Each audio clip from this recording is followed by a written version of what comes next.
AKL2. Ayo simak penjelasan dari saya.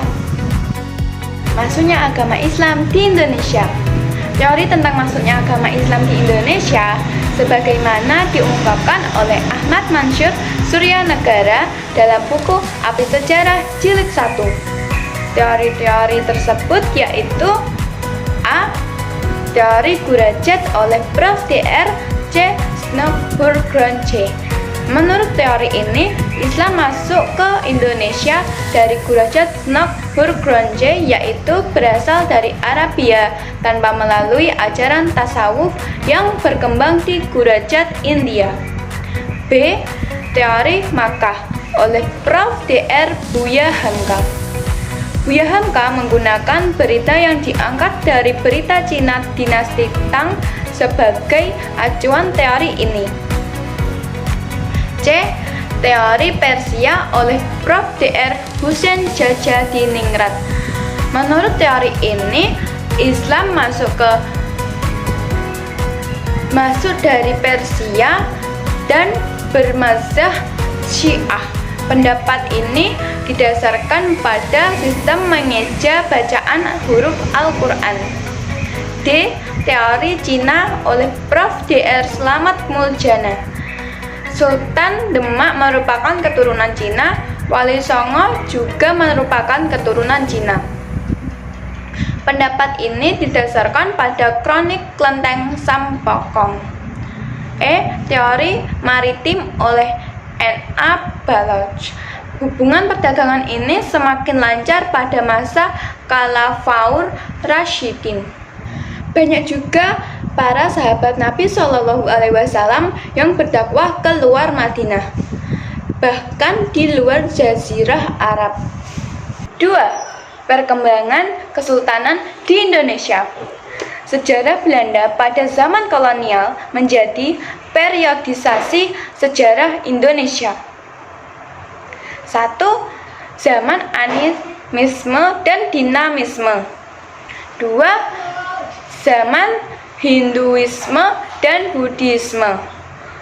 3. Zaman Islamisme. 4. Zaman Katolikisme dan Protestantisme. Tokoh penyebar ajaran Islam di Indonesia.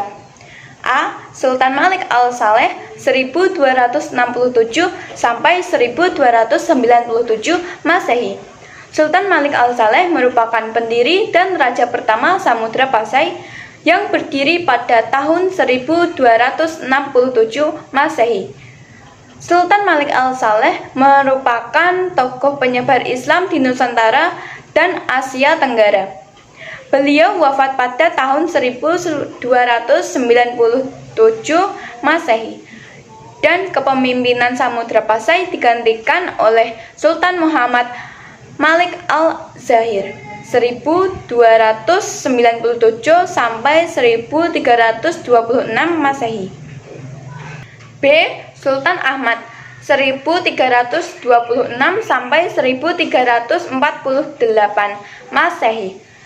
Beliau merupakan Sultan Samudra Pasai yang ketiga, bergelar Sultan Malik Al-Thohir II.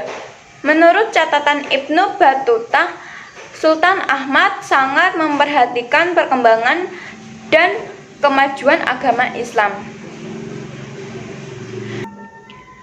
C. Sultan Alauddin Riayat Shah 1538 sampai 1571 Masehi.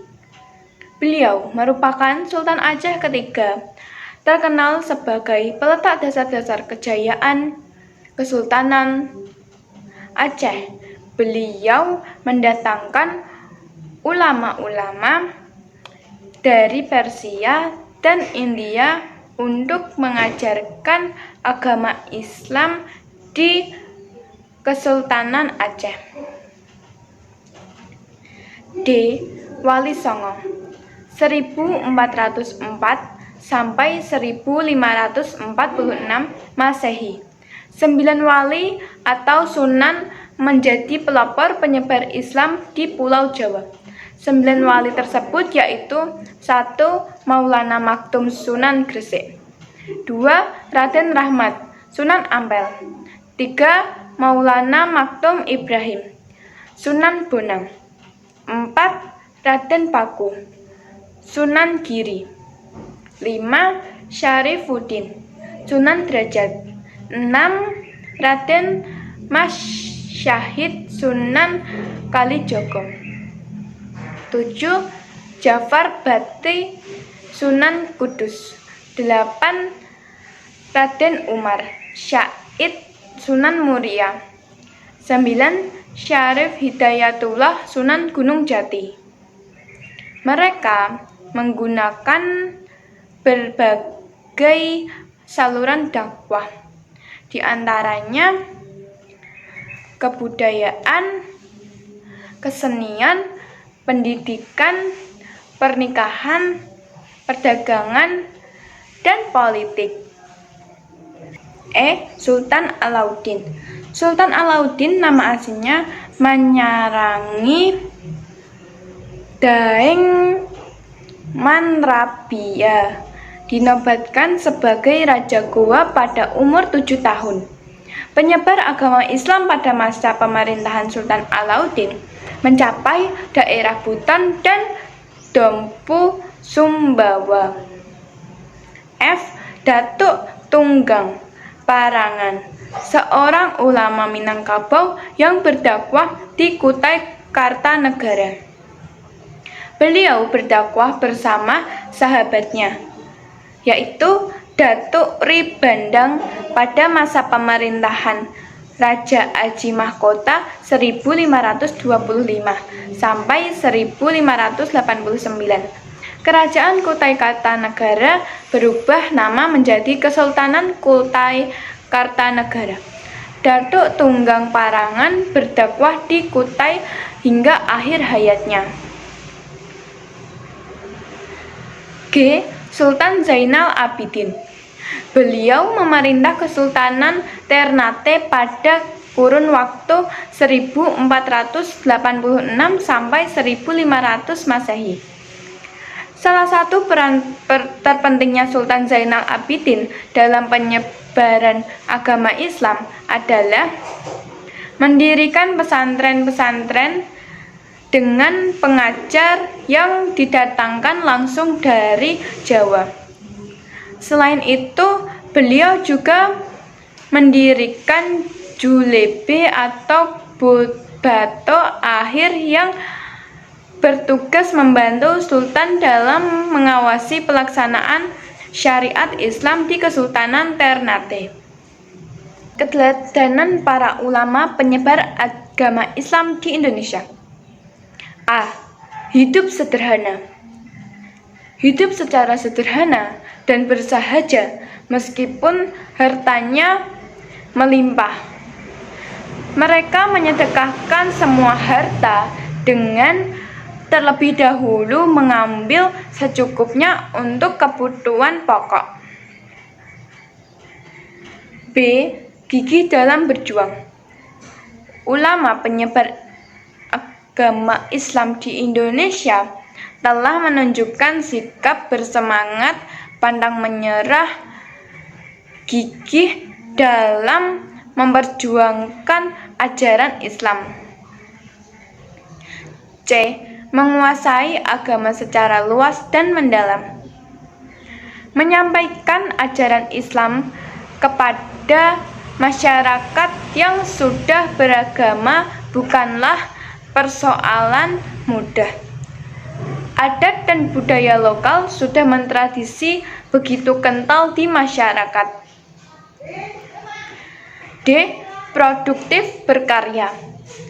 Banyak karya dan tulisan karya yang terus-menerus dipelajari oleh santri hingga saat ini. Sabar. Ujian dan cobaan yang dialami oleh para ulama penyebar Islam di Indonesia berhasil dilalui dengan kesabaran. Menghargai perbedaan. Islam secara tegas menyatakan tidak ada paksaan dalam beragama, umat beragam saling menghargai dan menghormati perbedaan agama, suku, ras, dan golongan. G. Berdakwah secara damai. Islam agama yang mengajarkan kedamaian, kasih sayang, dan toleransi. Dakwah Islam juga harus dilakukan secara damai dan bermartabat. Sekian penjelasan bab 5 dari saya. Semoga bisa membantu para penonton. Jangan lupa like dan komen. Thank you for watching. Wassalamualaikum warahmatullahi wabarakatuh.